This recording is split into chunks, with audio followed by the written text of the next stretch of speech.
আসসালামু আলাইকুম and welcome back to another video. এই ভিডিওতে আমরা দেখাবো কিভাবে আপনার ফেসবুক পেজ অন্য কাউকে অ্যাক্সেস দিবেন। অর্থাৎ আপনি তাকে পুরোপুরি পাসওয়ার্ড দিতে চাচ্ছেন না, কিন্তু আপনার অ্যাড রান করানো বা পেজ ডেভেলপের কাজ করার জন্য আপনি কাউকে পারমিশন দিবেন। তো সেই পারমিশনটা কিভাবে দেবেন সেই বিষয়টা আমি এই ভিডিওতে দেখাবো। তো এর জন্য আমি আমার ফেসবুক পেজ থেকে দেখাচ্ছি। আমি চলে যাচ্ছি রাইট অ্যাবাউটার আইকনে এবং এখানে যে আমার পেজেসগুলো সেভ করা আছে সেই পেজে যাচ্ছি। পেজে যাওয়ার পরে আমি দেখতে পাচ্ছি যে এখানে জাস্ট সেকেন্ড অপশনটা এইখানে চ্যাট আইকন আছে। চ্যাট আইকন থেকে আমি একদম নিচে চলে যাব। নিচে গিয়ে এখানে টুলস বাটনে ক্লিক করব।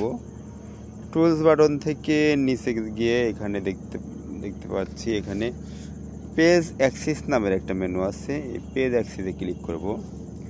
পেজ অ্যাক্সেস ক্লিক করার পরে আমার এখানে কাউকে কোনো অ্যাক্সেস দেওয়া নাই।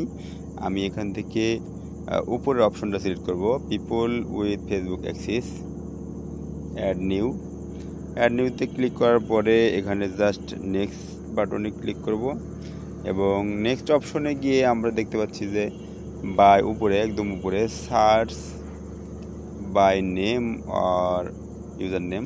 তো আমি এখানে আমি যাকে দিতে যাচ্ছি তার ফেসবুকের নেমটা সার্চ দিয়ে সিলেক্ট দেব।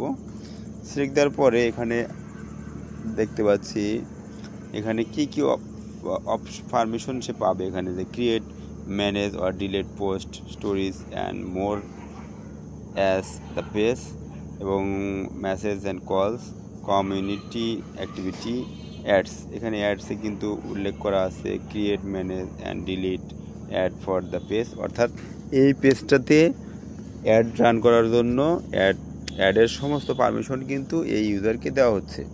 দেন এখানে allow this person also have full control. অর্থাৎ যদি আমি তাকে ফুল কন্ট্রোল দিতে চাই তাহলে আমি এখানে এটা সিলেক্ট করতে পারি, অথবা আমি ফুল কন্ট্রোল সিলেক্ট না করেও আমি তাকে অ্যাক্সেস দিতে পারি। তো এভাবে আমি ফুল অ্যাক্সেস দিচ্ছি, দিয়ে গিভ অ্যাক্সেস বাটনে ক্লিক করব এবং ফাইনালি এখানে আমার ফেসবুক পেজের যে পাসওয়ার্ড, সেই পাসওয়ার্ডটা কিন্তু আমাকে অবশ্যই নোট রাখতে হবে। যে আমার যে ফেসবুক পেজের প্রোফাইল পাসওয়ার্ড, অর্থাৎ যে পাসওয়ার্ডটা আমার লগ ইন করতে লাগবে, যদি আমার পাসওয়ার্ডটা মনে না থাকে অবশ্যই আমাকে পাসওয়ার্ডটা আগে বের করতে হবে এবং এই প্রোফাইল পাসওয়ার্ডটা এখানে দিতে হবে। প্রোফাইল পাসওয়ার্ডটা দেওয়ার পরে জাস্ট কনফার্ম বাটনে ক্লিক করলেই কিন্তু আমাদের এই পেজটা ওই যে ইউজারকে পারমিশন দিচ্ছি সে তার পেজে পারমিশন পেয়ে যাবে এবং সে এই পেজে সমস্ত কাজ করে দিতে পারবে। তো এই ছিল আজকের ভিডিওটি শেষ পর্যন্ত দেখার জন্য ধন্যবাদ।